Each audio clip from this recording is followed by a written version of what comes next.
I think that I'd have a lot of very unhappy days if I were not working in a collaborative environment. I sort of spin on like a social axis. So the part of the job that I love the most is when I'm collaborating with other people, whether it's the writers in the script phase of the show or the directors and producers and cast and all the amazing crew, like once something is up and running.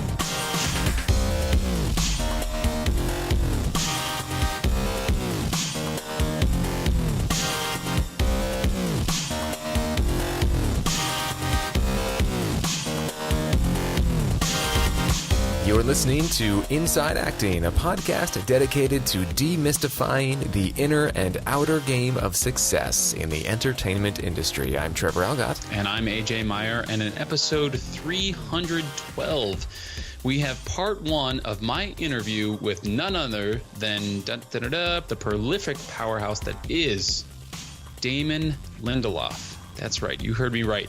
Damon, if you don't already know, is a writer, producer, and showrunner, and is best known for his work on the game-changing television series Lost.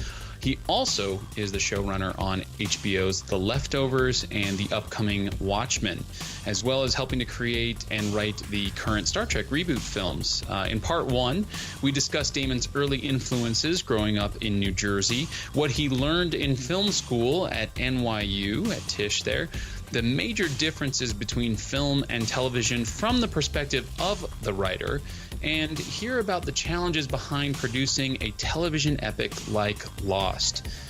Not to sound pedantic, but if you're a writer, you should definitely be grabbing a pen and a paper for this one. It is jam-packed with wisdom from a down-to-earth professional at the top of his game. That and a little announcement about the future of IAP coming up in episode 312. Stay with us. Support for this episode of Inside Acting is brought to you in part by Rehearsal Pro, the current version of Rehearsal, the essential app for actors. It's now available right now, as we speak, as we record, as you listen, inside the iOS App Store for your iPhone or iPad or iPod Touch.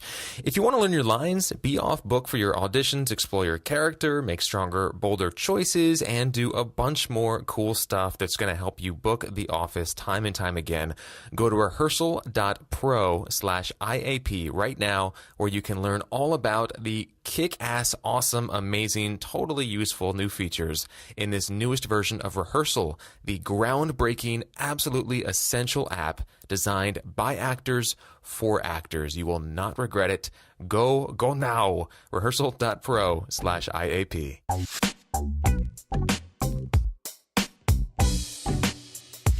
Hey, buddy. It's been a minute since we've been able to put out an episode. I know you had a couple things going on. You were effectively off grid for at least a good week there. You went back to Yosemite, I think. Went to Yosemite. That was not the major part of that trip. It was mostly spent in Lake Tahoe, which, oh, God, I can't wait to go back. Speaking of, good grief, special major props and shout out to IAP longtime listener and supporter Ryan Adams. Homeboy hooked it up. I got an on-tape audition for an off-Broadway musical while I was on vacation with my family in Lake Tahoe, and I was like, I'm going to have to put myself on tape in this Airbnb. Like, that's just what's going to have to happen. And Jasmine, in all her gorgeous wisdom, goes, you should reach out to Ryan. I was like, why didn't I think of that? Because women are smarter than men. So I did, and we totally filmed half my audition in his garage where he's got his little self-tape setup going on there. And I said, dude, you should be selling this to the other actors in Tahoe. Are you putting this out there that you do this? So if you're in Tahoe or anywhere in that area, I think not Carson City, maybe it's Carson City, anywhere sort of Tahoe adjacent, hit him up. Find him on, I don't know, maybe we'll post a link to his Twitter or something on our page. He's got a fantastic setup. I mean, we shot this thing in like 4K, and it made me think, okay, I gotta change my settings on my phone to 4K to like match it, because I did the other half in the Airbnb. Sent it off to my reps. Literally got back from them. That is the best on-tape audition we've ever seen for musical theater. That's what they said. So huge shout out to him. It was awesome. And the vacation, I'm like, I skipped right over the vacation part of it. It was great. Like, it was so, I mean, talk about the modern actor story. Like, of course I go out of town and of course I get an audition, but it's on tape and it's 2018. So I just recorded the damn thing. Anyway, crazy times we live in. Crazy That's so times. cool, man. That's so cool. It's a great time to be an actor. It really is. So just real quickly, you said your reps loved it. Did you hear anything? Did you have a callback or nothing? Not a thing. Not a thing. Yeah. Didn't hear anything. But you still have that victory feather in your cap for, hey, on vacation in some of the greatest, most beautiful national parks in the world, still was able to steal away, knock out an audition on camera. Yeah. And feel good about it. That's so freaking cool. Yeah, that was really good. But I did come home to 3 more auditions. I got a callback for the NBC Diversity Showcase, which was very cool. I had another musical theater audition in town, actually, ironically, at our place of employ, Trevor, the Kirk Douglas Theater, and then a audition for a Genji Cohen pilot of Weeds and Orange is the New Black fame. Dude. It was a cool week considering that things were pretty damn dormant for a while. It was nice to come home to that. I haven't heard a thing. I got a call back for the other musical, but I don't think I booked it because it's been like over a week. So, tis what it is. I got another audition for the Boston Court Theater in Pasadena next week. Who knows? I don't know. I'm feeling good. I'm feeling like it's time to get back on stage, even though my goal for 2018 was to pay off credit card debt, and working in theater is not the way to do that. What are you talking about, man? Do they pay you, Trevor? Do they pay you to do this thing called acting? Have you ever booked that? I can't remember. I feel like you've always had big news about this every year or so. Yeah. Well, I'm starting to realize it's not big news. It's a great opportunity. It's not necessarily big news unless I actually, end up on stage. No, I got a chance to go to one recently. I think it was last year. The CBS Diversity Showcase, which was really cool. I had a couple of friends in it. And a mutual friend of ours, actually, Trevor, was in one the year before I got to see it. And, they're really cool, and it's a great opportunity. And some people end up with holding deals, which is like, what a dream come true. Let us pay you to not accept a job from another network, and you can just sit there while we develop something for you or not. But I've auditioned now for CBS, NBC, ABC, HBO. Think that might be it, but multiple times. So like at least like a dozen now or something. Does being ethnically ambiguous in this situation help you or hurt you think? I have no idea. I hope help me. That was the joke that I did on my self-tape. I'm very proud of this self-tape, actually. Ben Whitehair and he helped me sort of put it together, and we ended up writing a sketch of my slate. So my slate was a sketch in and of itself, and then I put a couple more scenes after that. So I started out, this is a true story. I started out by going, hi, my name's AJ Meyer, and I just tested positive. And then there was like this long silence, and he, as like the reader behind the camera, was a character, and he goes, wait, what? And I go, for being Middle Eastern. And then I held up my 23andMe results in front of the camera, and I was like, I just got back my 23andMe results, and it corroborated what I was already suspecting, that I'm part Middle Eastern, part Spanish, part Italian, part Eastern European, and I went through all the things that I am, which is totally true. And then I said, cast me and check off all your boxes. And Ben goes, you're still a dude. Cast me and check off most of your boxes. Now, is that the kind of thing that they encourage? Ad-libbing like that? They encourage you to they asked for original characters, and so I was like, well, I'll make this slate funny, like I might as well. So I did that. I actually recycled another comedy audition that I had, and then I sang a comedic song, because when I went to the CBS showcase, it's very much like it was very much like a theater piece. Like there were songs in it and stuff like that. So I was like, maybe NBC is going the same direction. I don't know. But anyway, I don't think my callback was as strong as all that, but still fun. We'll see. Who knows? I don't know. You asked the ethnically ambiguous question, so I was meh. That's awesome. 23andMe, man. I did that too recently. I got one of those kits for Christmas, and I got my results back. And I'm far more French than I realized, but mostly Scandinavian, mostly Viking in there. So you really are Thor. I have Thor blood in my veins. Support for this episode of Inside Acting is also brought to you in part by VOtogogo.com, the award-winning voiceover training system and winner of Backstage's Reader's Choice Award for Best VO Training 4 years in a row. Visit gogo.com/start for a free Getting Started in VoiceOver online class that'll help you add voiceover to your acting portfolio. That's votogogo.com/start. So we alluded to an announcement about the future of IAP way back there 12, 15 minutes ago in the intro to the episode. So, we have some news. We took a little bit of time off, obviously, which we just talked about, just to sort of also get our ducks in a row about what's going to happen in the future. As you guys know, my time, and this is been such a difficult thing for me, my time with IAP is quickly approaching an end. And as to the future of IAP, that was sort of what had been up in the air for a little while. But after much conversation, much thought, we think we've settled on a somewhat instructive set of expectations for people who have enjoyed having the show as part of their journey all these weeks, months, and years. Do you want to maybe sort of begin this announcement for us, AJ? Sure, yes. I love the trepidatious entrance into the most ambiguous announcement ever. I didn't know. I was like talking. I was like, how am I going to dig myself out of this? Yeah, these words, they keep coming and they don't mean anything. Well, this isn't going to mean much more else.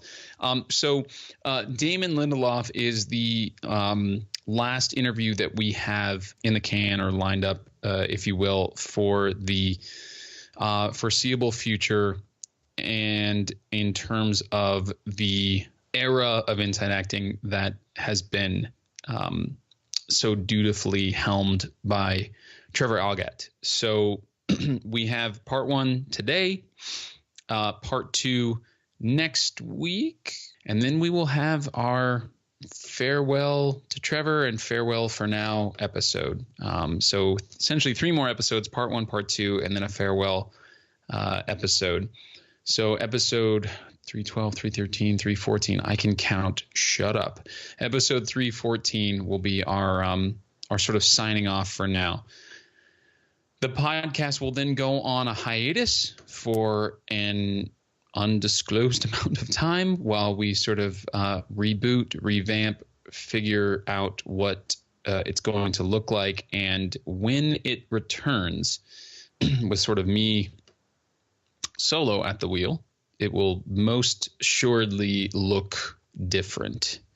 It is I don't know how else to say it. It's going to look different, obviously, not just because we will be saying goodbye to Trevor. So it will be back. It just will be different, and stay tuned for that. Stay tuned to our newsletter. We'll probably use that as a channel to get some information out, and at the very least our social media, so our Twitter account, especially our Instagram. We still have a YouTube channel, etc. In an effort to simplify and make things easier on myself and Jen, who is going to stick around as production coordinator. God bless her heart. She's a glutton for punishment. To hang out with the two of us for as long as she has. But in an effort to simplify the podcast, we will be sort of cutting back on a lot of the sort of additional tentacles or branches of the podcast, and one of those will be the membership. So we have been emailing people who have been either signing up for or renewing their membership recently to let them know that this is the case.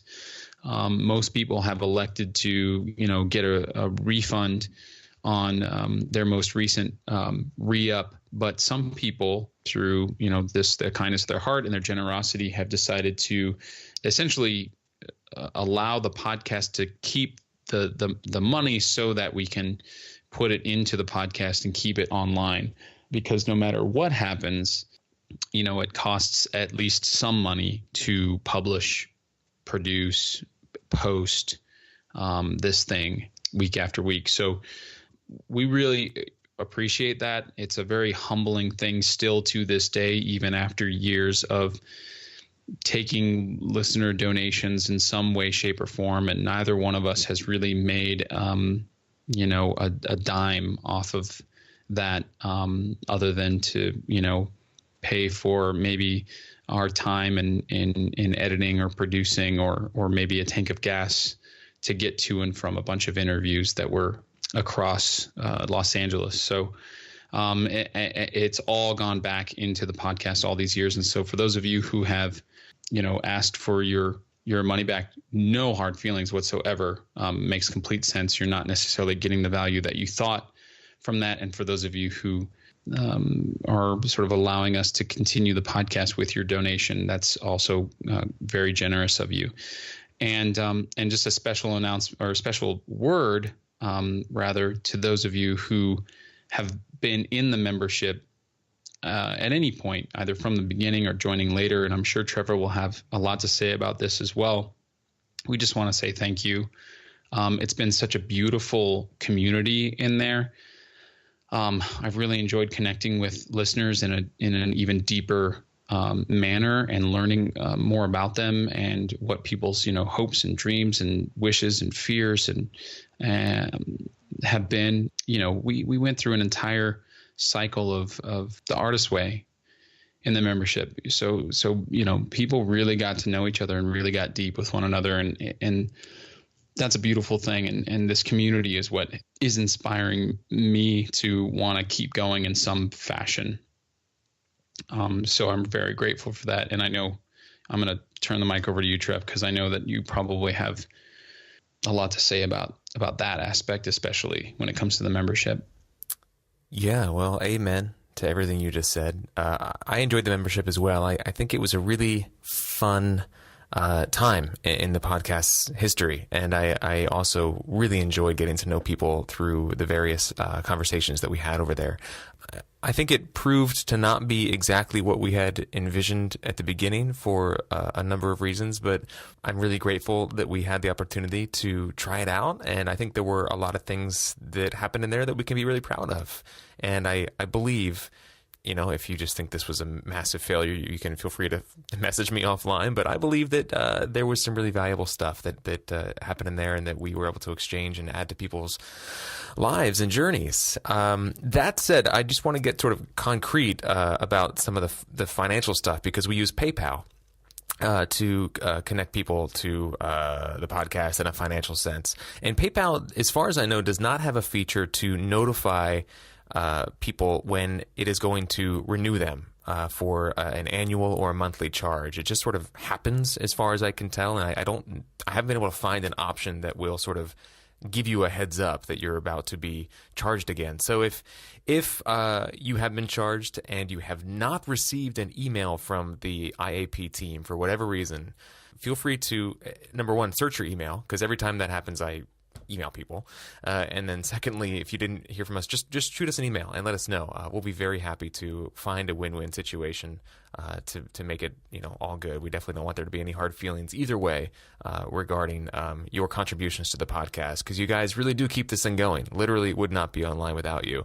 But at the same time, we all got bills to pay, and if it's for something that maybe is not going to be of use to you in the immediate future, we completely understand if you'd rather siphon that money towards something else in your life. So I just wanted to kind of put that out there into the world, that we want to be sensitive to that, and you know where to find us. Please go ahead and email us. support@insideacting.net is the best way to get that process started. Like AJ said, and I'll just repeat this and then we can move on, if you are totally cool letting the podcast put that money towards keeping this thing online, all 310, 11, 12 episodes that we've done over the past 9 years, they do cost money to live online. So if you guys would like to keep that happening, that going, we're very happy to have your support in that. That means it'll be online a lot longer, and we have people discovering the show from all over the world every single week, writing to us, thanking us, telling us that they're just digging in now, how excited they are to have this is a resource on their journey. So everybody who has ever contributed to the podcast, that's for you. That is congratulations and a thank you to you, because it wouldn't be online for those people to discover were it not for your generosity. So that's that. That's all I got to say about that. Beautiful. Thank you, sir. As usual, we both said the things the other didn't. So, appreciate that. Appreciate that more than you could ever know. Absolutely, man. Cool. Well, I guess we should roll into this interview. Yeah. I think so, man. I can't wait. Yeah. It's always funny, right? That whole thing where one of us interviews and the other person hasn't had a chance to hear it.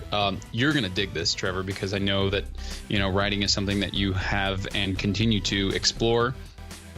And, I ask Damon about what's it like to transition from being that, in that writer mindset to being now you're running a business because, you're the showrunner. And I love how down to earth, like I said in the introduction, he is, and how he keeps it real. He doesn't pull any punches and doesn't try to sugarcoat it at all. So, someone might listen to this and be really inspired, and someone else might listen to this and be like, oh, actually, I thought I wanted to do that, but I really don't. Just as valuable. So, yeah. Just as valuable, exactly. So enjoy this. It is jam-packed, and part 2 even more so. And we'll catch you on the other side.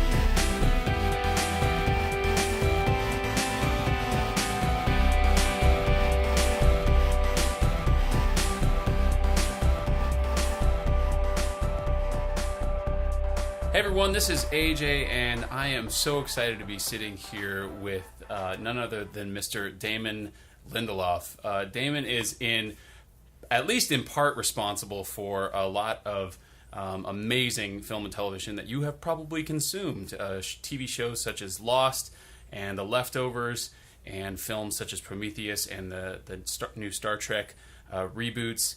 He is a prolific writer and producer, and we're excited to have him here. So thanks for taking the time to sit down with us, Damon. Wow, now I'm excited too. Who is this guy? Yeah. What? That's a partial resume. I kept it to some of the highlights. Yeah, let's we can stick to what you just said. Let's just forget everything else didn't happen. Okay, cool. Or not. Maybe Yeah. we'll dive into some of those and talk about the what you seem to think are trials as well as the. It's all trials and tribulations, AJ. All of it. Cool. Well, I'd love to talk about where you kind of got your start and what got you into this crazy business called show, and just kind of go from there. I grew up in northern New Jersey, a town called Teaneck. My mother was a public school teacher. My dad was worked for Citibank, so Teaneck was a suburb of New York City, and a lot of the workforce commuted into Manhattan. So we were basically right across the George Washington Bridge, and had a pretty unremarkable childhood there. Pretty normal, riding dirt bikes around, kind of like Nice. Spielbergian 1980s existence, but from when as long as I can remember, I've always been really interested in storytelling. I was a pretty avid reader as a kid, so just kind of fell into books. I was an only child, so books were my sibling, And, when my parents weren't able to pay attention to me, which was frequently because they were both working, I would curl up with a book. And then by the time I was 5, 6, 7, I started kind of writing my own stories, which were just like bad fanfic. Like, just like, here's my riff on Star Wars. So you're writing scripts on spec at 5 years old? I wouldn't say scripts as much as, just little stories. And before I could write myself, I would dictate these stories to my mom, and she was kind enough to write them down. Nonsense and all, so they exist in some form somewhere. But I just always loved writing and making up stories, and kind of gravitated towards all that stuff all through elementary school and into middle school and high school. And I had the benefit of just running across a number of teachers who really could see my passion and kind of nurtured it as much as possible, and opened up the doors to books that were probably a little bit over my head at the time. My dad was an avid sci-fi genre fan, sci-fi, horror, fantasy, and he started giving me Stephen King books when I was 9 and 10 years old. Probably a little bit young for some of that stuff, but it completely and totally captivated me, and I fell in love with it. And I think that there's a lot of studies now about brain chemistry. There's a school of thought called neuroplasticity, which is that your brain is basically kind of forming these connections between neurons, particularly in that area when you're going through puberty. So what I was reading and consuming between the ages of sort of like 11 and 14 was like all that Stephen King, Star Wars, sci-fi, fantasy, and then, of course, a lot of comic books as well. So it all kind of went into the blender, and I basically spent my professional career, pouring out shakes that were forged in that blender all those years ago, 30 years ago. That's a great analogy. Yeah. Your brain is a blender. We've talked about neuroplasticity on the podcast before, believe it or not. I believe it. I think one of Trevor's picks of the week was the brain that changes itself. Yeah. So it's been a topic. Do you remember anything prior to the Stephen King stuff that was formative in like the 5, 6-year-old range before puberty? Star Wars was that was in 77, and so it came out in May of 77, and I had just turned 4, and my parents brought me to see it. And so like that's kind of the first memory, the first movie I remember going to see. And then my dad we had this sort of 8mm projector, and you could buy these little films from Star Wars, including the scene where Luke and Han are in the Millennium Falcon and they're blowing away the TIE fighters, just over and over and over and over again in our house. And so it was kind of like all Star Wars all the time, and then Empire came out in 80 and Jedi in 83. So that's what I was really kind of mainlining, was everything Star Wars, and the Kenner action figures came out after the initial movie, and my dad mail ordered them, and so I started playing with the Star Wars figures and making up my own stories for them, and all that stuff. So and there were all these books like Star Wars, not just the novelizations, but like the adventures of like Han Solo, which just I guess finally been made into a movie. Yeah, I was going to say later. But like anything Star Wars, I was just sopping up with a piece of toast. I love hearing these stories though, because we're sitting here in your office. Thank you for allowing us in here, and it's covered in action figures. There's a giant AT-AT walker behind your desk, huge Star Wars posters. We got all these action figures and figurines and stuff, and I see the Watchmen comics, which I know you're a big fan of, and all these other comic books around. It's like you grew up and professionalized your childhood, which is like a lot. I mean, I can't imagine how many kids out there dreaming of growing up. I mean, you mentioned Spielberg. It's like Super 8.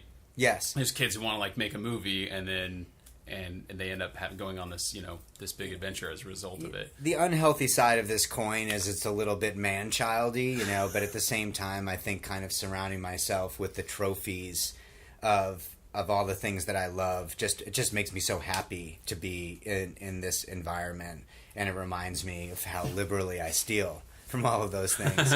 But as you were talking about that, particularly mentioning Spielberg, I remember there was this Amazing Stories in the first season of Amazing Stories, where Mark Hamill, of all people, it's basically like it starts with him as a kid and it takes him all the way through to being an old man, but he collects all this memorabilia and stuff from his childhood that he loved, and the whole Amazing Stories is his parents are just trying to get him to throw it away, and he's completely and totally fixated on it, and eventually they kick him out of the house, and he takes all of his memorabilia and he just like throws it into this truck, which is sort of like overflowing with this stuff that he loved. And the ending of the story is, he's like sort of parked by the side of the road, and some guy is going through his stuff, and he finds like Action Comics #1 in there, and you realize all this stuff is just like of immense, incredible monetary value now. And I can't remember how it ends. I remember it kind of being like a little bit sad, because it's like, oh, because it's worth a lot of money, is that the happy ending? Does he have to sell this stuff? Like, or is he just going to keep it because he seems like it's a homeless guy, and it was Mark Hamill, who is, I don't know. So, hero. So I don't want to be that.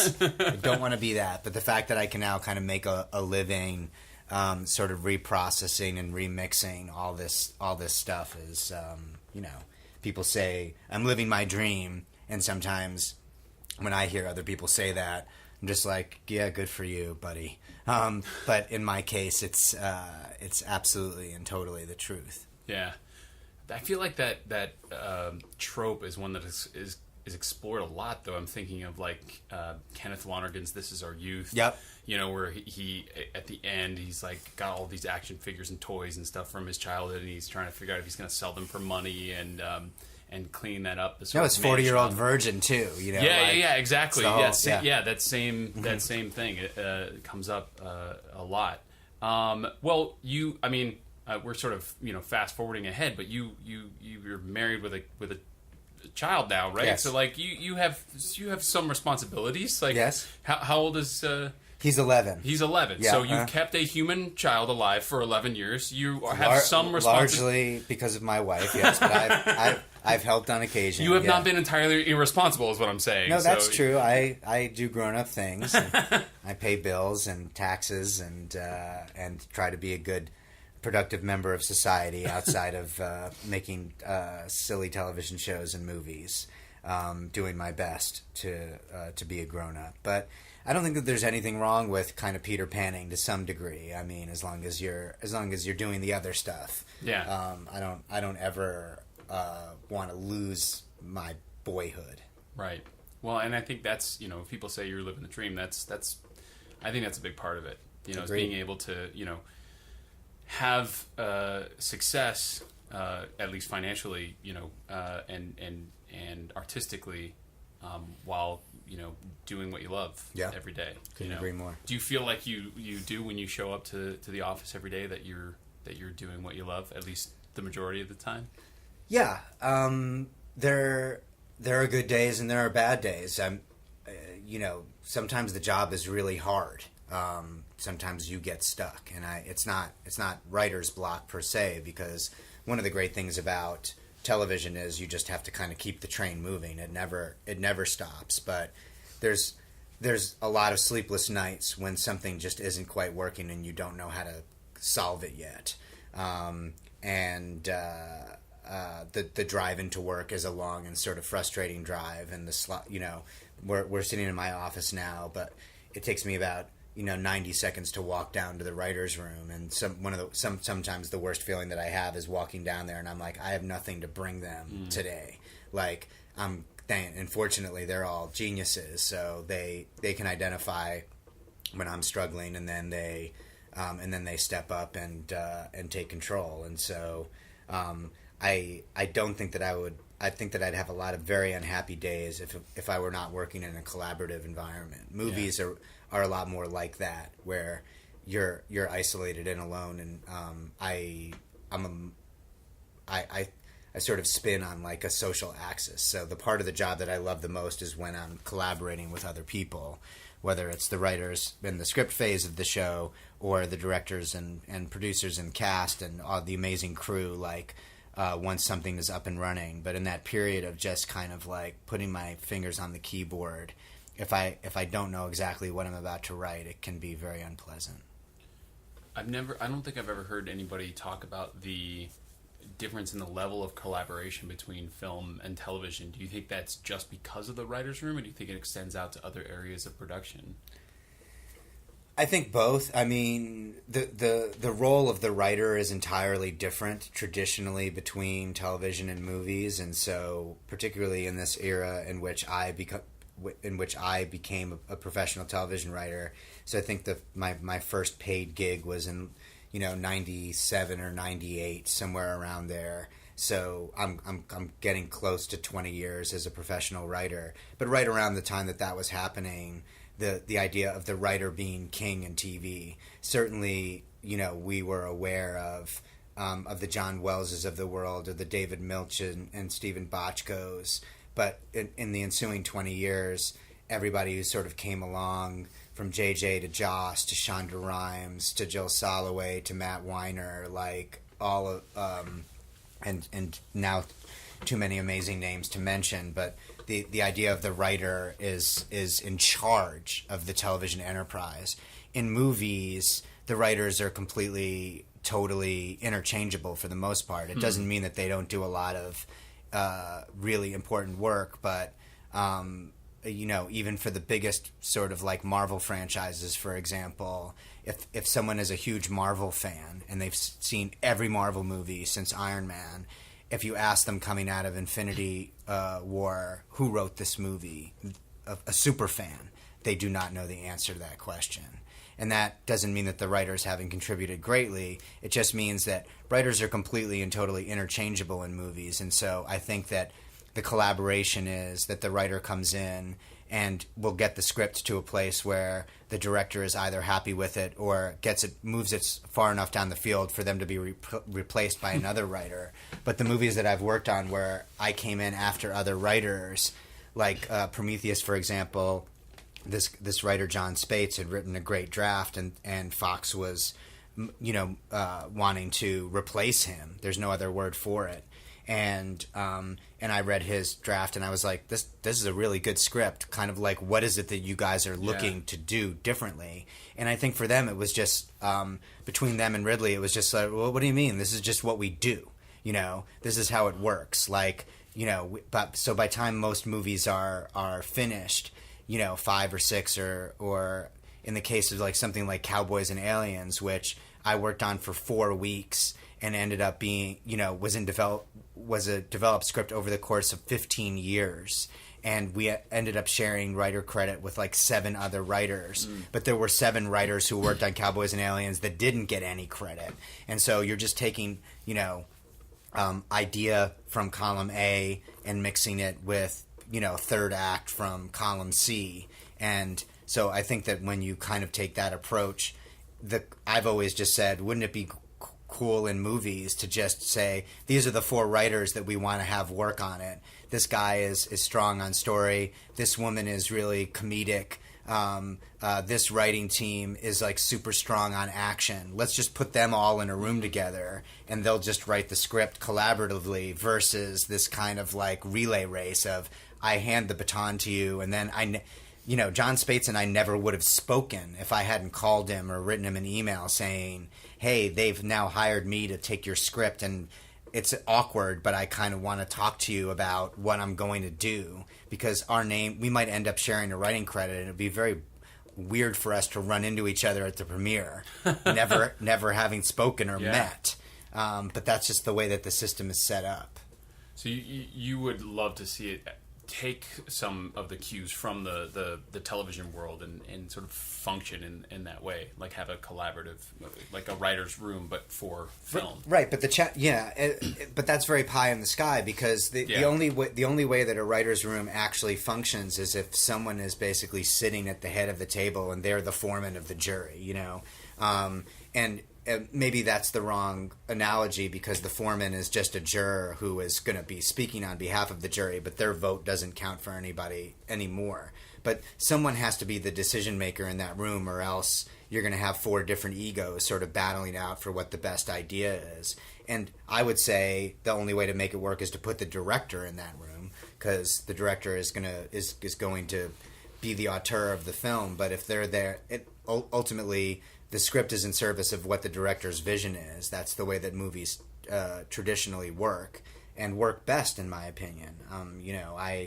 A lot of the movies that I really respond to are made by directors with incredibly strong senses of vision, and you'll also sort of tend to see that they've either written the script themselves, or they have some sort of writing credit, or there's only one writer that they've worked with. So if you go and see Social Network, Aaron Sorkin is the only one who wrote on Social Network, and Fincher directed that.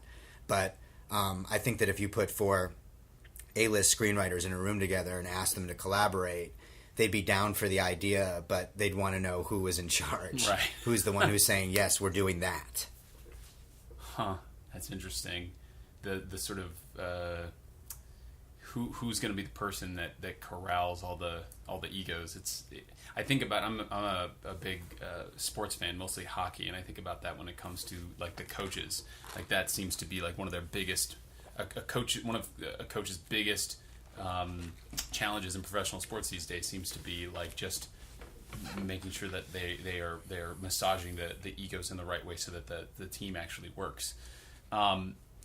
We had Kevin Murphy on the show a while back. He's the showrunner on Desperate Housewives, and I think he's also from Teaneck, New Jersey. Kevin. I know he's from the East Coast. Yeah, he's from somewhere close by to me. I think. Yeah.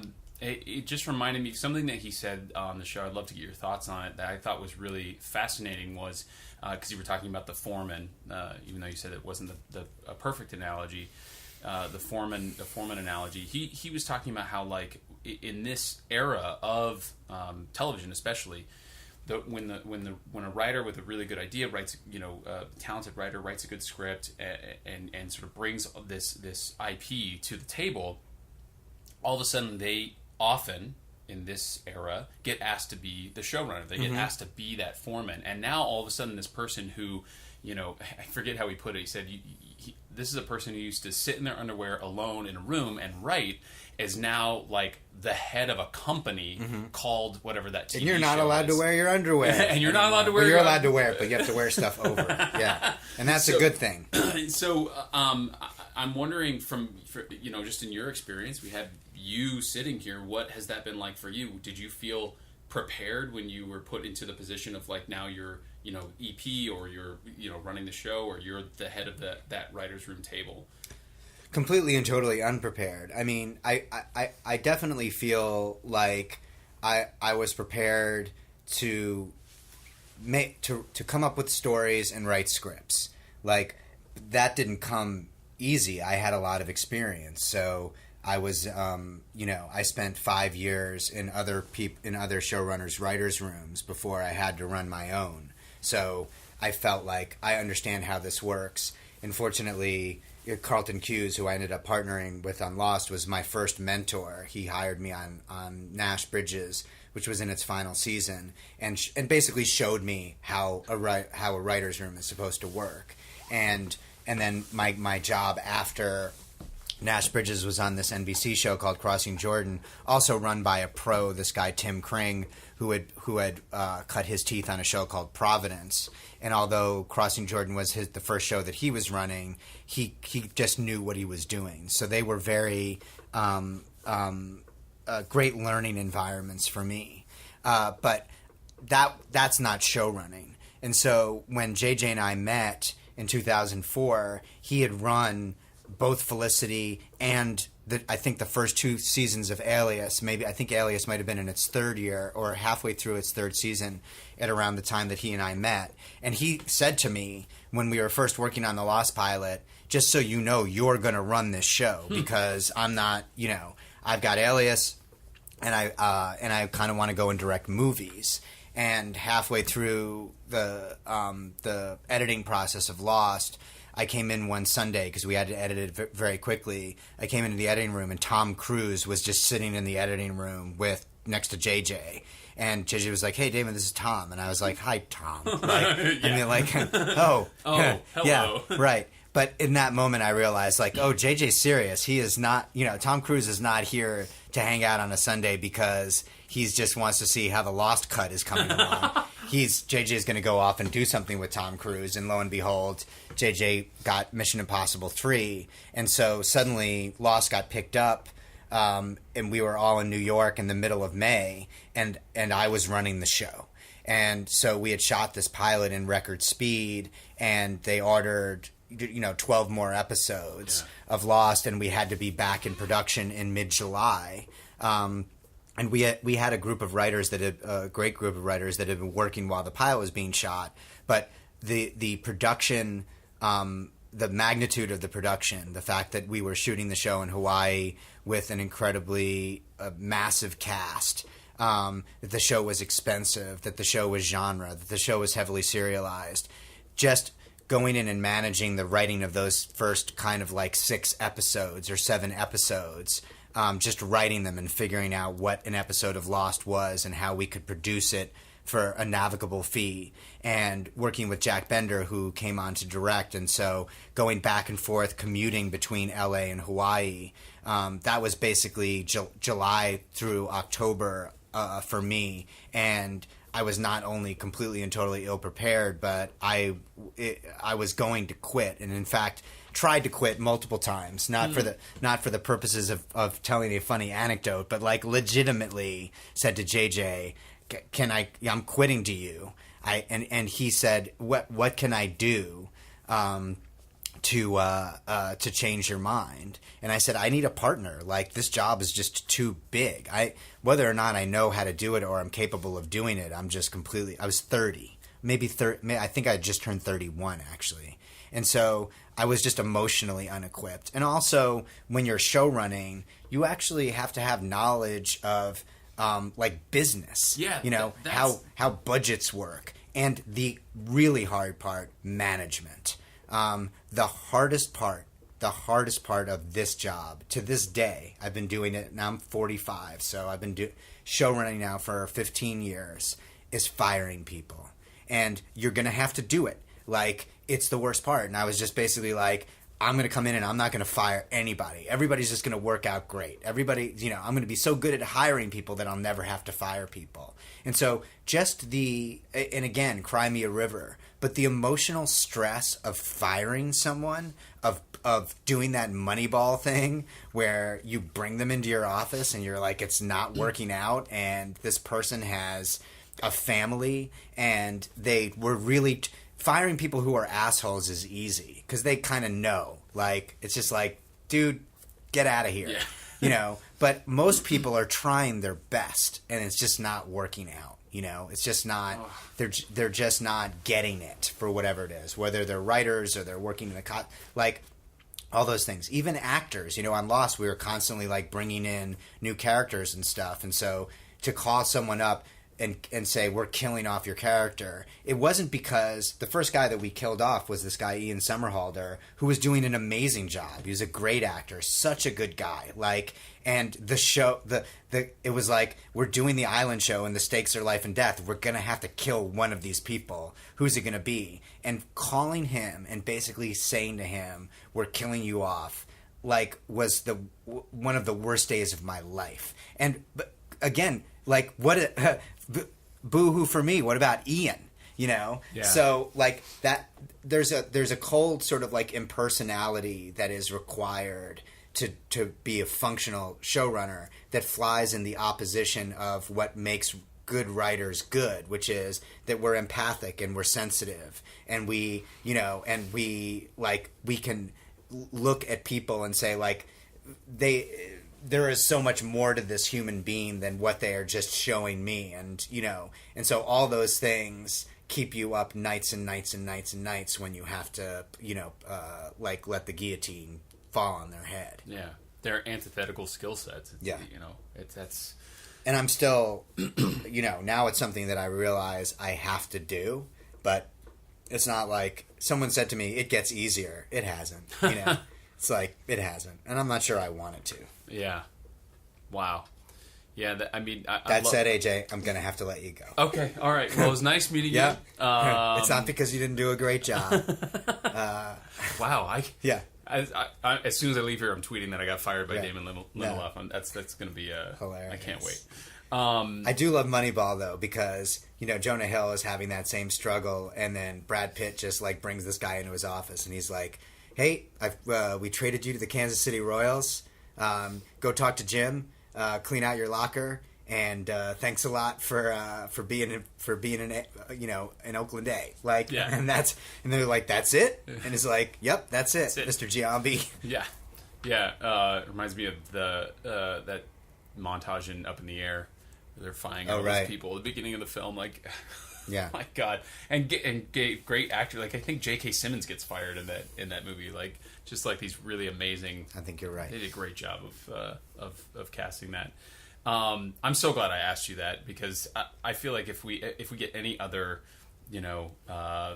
showrunners on the show, that's going to be one of the things that I ask about, because it is such antithetical skill sets, that to be a manager and to run a budget and all this. I'm like, I have no concept whatsoever about any of that. I can't imagine walking in. They're like, okay, now you have like this multi-million-dollar budget to go and, okay, go put it all together. I'd be like, okay, now I need somebody. I'm just going to hire a producer or multiple producers to kind of do that work, because I would have no idea where to begin. And that's how you do it. I mean, the reality is I get this title of showrunner bestowed upon me because people are interested, the culture is interested in the creative, right? Where are the ideas coming from? Who's making the creative decisions in terms of like how the show is cast and what the tone of the show is and all that stuff. That's the sexy job. But the equally important job, and in many ways more time consuming, are those other jobs. And it's not like I've started doing that stuff. In the case of Lost, Carlton came in and became my partner, and Carlton was very involved in the creative, but he was able to do all that stuff that kind of complemented and enabled me to focus on what I do best. But the two things aren't mutually exclusive. And on The Leftovers and now Watchmen, this guy Tom Spezialy, who I think actually might have worked with Kevin on Desperate Housewives, he's also an incredible writer, but he just has this incredible skill set to speak the language of writers, right? He can be in the room. He has great ideas. He can write scripts, fantastic. But the majority of his time is basically spent liaising between the creative writing process and the executing of the show. So right now we're a week away from starting production on Watchmen. He's in Atlanta right now, just laying down the runway so that when I fly out there and we start rolling, all the heavy lifting and pragmatic and logistical work has been done by Tom. So cool. You gotta have that person or persons. And they're co-showrunners as far as I'm concerned. Yeah. I mean, Yeah. It's not just indispensable. It's just, It's essential. I did want to, this is going to probably be an odd segue, but I did want to ask you about because we kind of fast forwarded very quickly. I did want to ask about school, and I'm wondering if you picked up any of those skill sets. You went to NYU? I did, yeah. Yeah, I went to Tisch. For film, specifically? Okay. So in a program like that, that's a pretty prestigious program. Did you pick up on any of those skills, or they more focused on like production, or did you focus on writing? I feel like someone who ends up in a show running position or producing position would benefit from like business classes, for instance. So, what do you feel like, if anything, do you feel like prepared you for some of that other skill set? That's a great question, and one that I don't get asked very often. I mean, the reality is I went to Tisch from 91 to 94, and although my bachelor's degree is technically in film and television, the majority of the focus was on film. And so there was the beginnings of a TV program, and we had to take TV classes where we worked with television cameras, primarily in kind of like a 3-camera like studio setup. But we were all there because we wanted to be filmmakers, and we wanted to make movies, and we wanted to direct. And Reservoir Dogs came out like my freshman year. Barton Fink and Reservoir Dogs came out in like between like September and December of my freshman year, and so everybody just wanted to be the Coen brothers and Quentin Tarantino. And Spike Lee was also an alum of NYU, and had sort of famously maxed out credit cards to do She's Gotta Have It. And so those were the models for us, which is like, we're going to make cool independent films in the NYU, like Scorsese, Spike Lee, Oliver Stone, Tarantino obviously never went to NYU, but like in that vein. And so that's kind of what we were all chasing. There were a number of us who kind of gravitated towards one another, who were kind of like, I kind of like E.T. Like, you like E.T.? Because it wasn't really cool, like, to be mainstream, to like movies and blockbusters. But we would all kind of gather. We would watch laser discs of these of the classic Spielberg movies, and Blade Runner kind of lived in that space where it was like, it was artsy fartsy and and genre. Yeah. But I think that I kind of found my people who were still sort of enamored with the industry, but the thinking was like, fuck you, go to UCLA. If that's the movie that you want to make, like, there's a spot for you at SC. Like, at NYU, we make like serious, weird black and white films where a guy is flossing his teeth and looks into his own eyes in the mirror and sort of contemplates like the cold wrath of existence, and then kills himself. And so that's what we were all chasing. And so, yeah, the good news is, you take a production class and you have to go through the process of writing a movie, building a crew, like, and and figuring out how to pay for it, and taking out ads and backstage and getting actors. And so you are at the age of 19 or 20 kind of managing this little fiefdom that is going to result in a 10-minute long, piece of your soul. And that is helpful. But I graduated, my family was sort of firmly middle class, border, like not like people who some people identify as middle class who are actually sort of like upper middle class.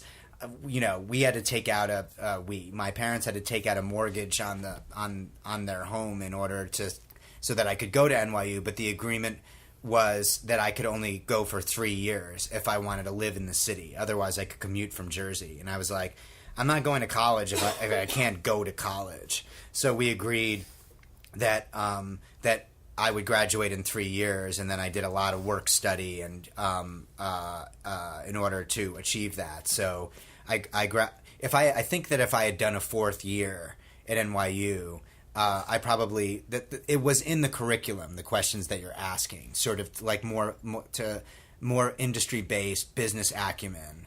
But like I just kind of I speed dated film school, and I got a lot out of it. And I made a lot of incredible friends who are still, my friends to this day, many of whom came out to L.A. So it was an indispensable chapter in my life. And I think that if I hadn't gone to film school, I most certainly would not be sitting here talking to you right now. But it's so the industry just completely and totally changed in a very radical way, as it tends to over the course of the next decade, so that by the end of the 90s, The Sopranos was like, oh, you can make movies on television? It wasn't like it hadn't been done before. I mean, there was great TV. Hill Street had been made, and I think ER, even as a broadcast show, was was really pushing the limits. West Wing was on by the late 90s, but it's like once The Sopranos kind of came along, it was just like, oh, I want to do that. Right. You know, fuck movies. Like, I want to do that. Right.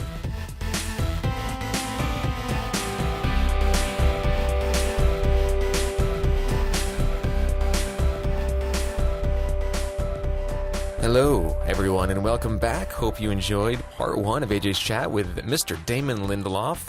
I'm a huge fan of the first three seasons of Lost. I actually haven't watched past that for various reasons. And Prometheus is one of my favorite movies on which Mr. Lindelof is credited as a co-writer. So I am super excited to listen to everything he had to share. And you guys just heard it. So what happened? What happened?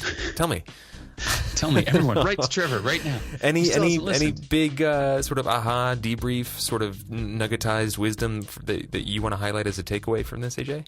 Ooh, I kind of want to save it for the second part, because it's just like it was definitely one of those ones where I kind of, you know, it's like we could have absolutely released this as a standalone, just like, you know, me talking to him kind of, you know, episode, because it was such a, you know, easy, natural, organic conversation. Just kind of like led one sort of subject to another. And, you know, I credit him a lot with that too.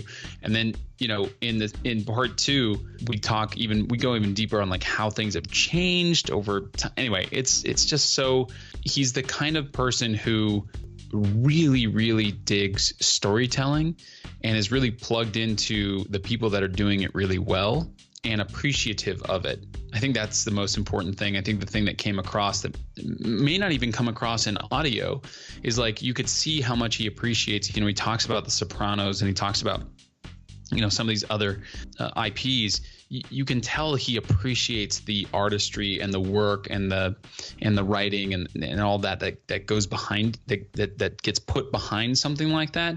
And that's really special to experience from someone who created these amazing things in his own right, if that makes sense. So cool, man. So proud to have another really just sort of towering figure in the entertainment industry show up on the podcast. Happy to be here, sharing their knowledge, experience, wisdom with the community and making us look really good.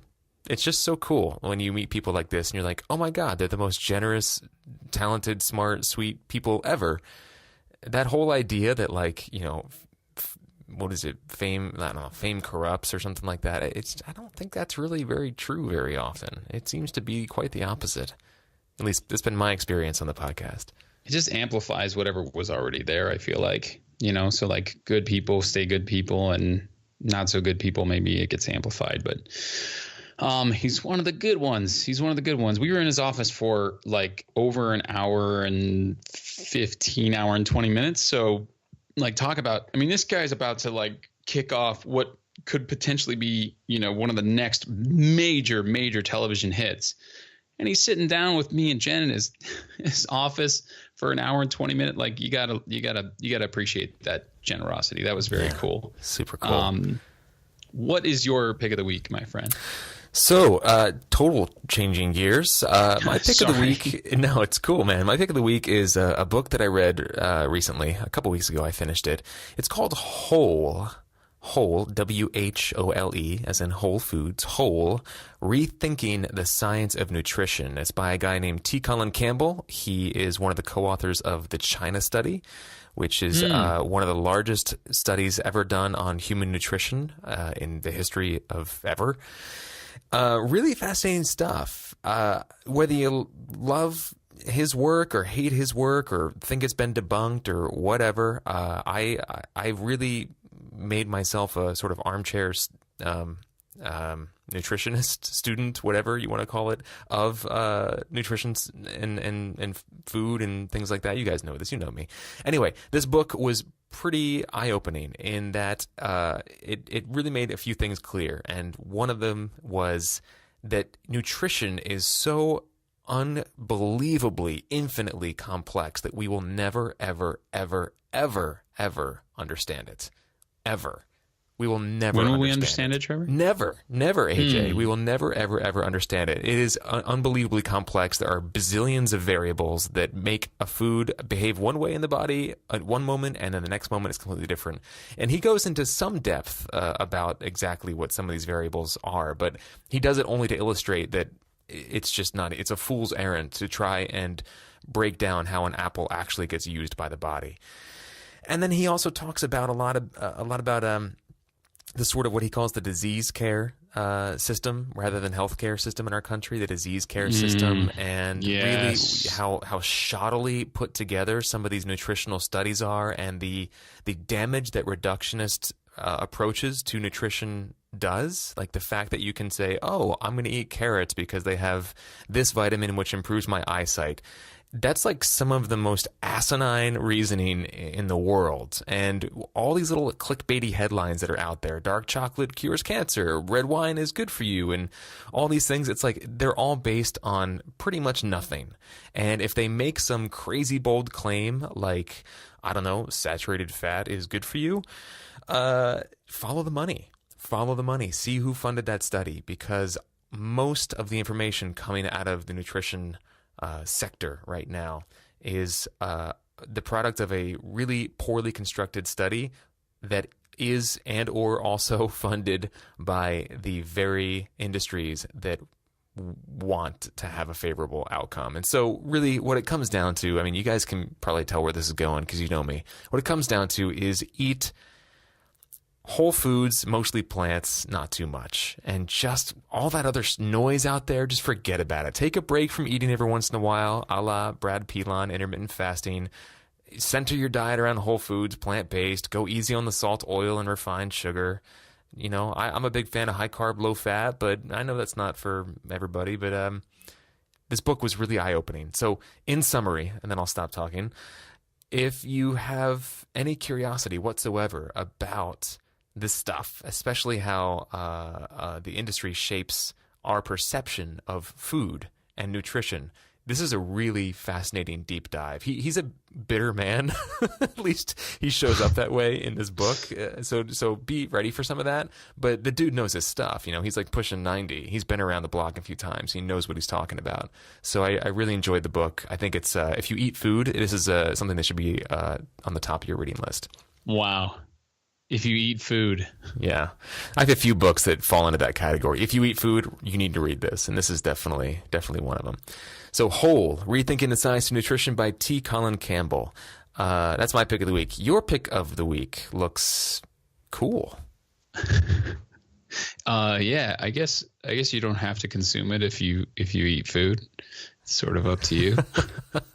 It is food independent. Yeah. So I think you have as well, Trevor. I've been getting really into photography lately, and I love tricking out what I can do with my silly camera in my pocket, my iPhone. And I enjoy consuming, the things that I see you post online from time to time. And I was reading something out of my pick of the week from a few weeks ago, the Outdoor Magazine newsletter, and they were like it was like something like the 6 shows that'll make you want to travel or something like that, something silly and kind of clickbaity, but I like traveling, and so I clicked on it and discovered this show that is produced by National Geographic out of Australia called Tales by Light, TALES, Tales by Light, and it's on Netflix. And I think there's 2 seasons now. I'm partway through the 2nd season at this point. But each episode highlights a different photographer who is essentially taking photos of the natural world, taking photos of like amazing human beings and cultures, taking photos of wildlife, taking photos that will hopefully inspire people to take care of the planet and take care of the animals on it. And so I was just like, this is everything. This is all of these things that I'm into right now and that I love. So I wanted to share it. Yeah. So, if you're into photography, if you're into travel, if you're like Trevor and I and you're concerned about the environment, check it out. It's really cool. As I said, it's on Netflix. It's called Tales by Light. Really beautiful show. I mean, the photography is unbelievable, and the cinematography is, has to keep up. So that's also unbelievable.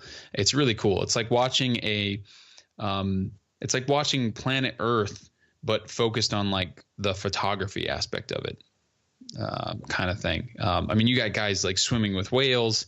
Another guy like went into the, the jungle to like look for the anaconda snakes and like swam with the anaconda snakes, and people living amongst all the big cats in Africa. I mean, it's crazy all over the place, but the pictures that they take are unbelievable. Like some of the most amazing photography I've ever seen. So Tales by Light on Netflix. Check it out.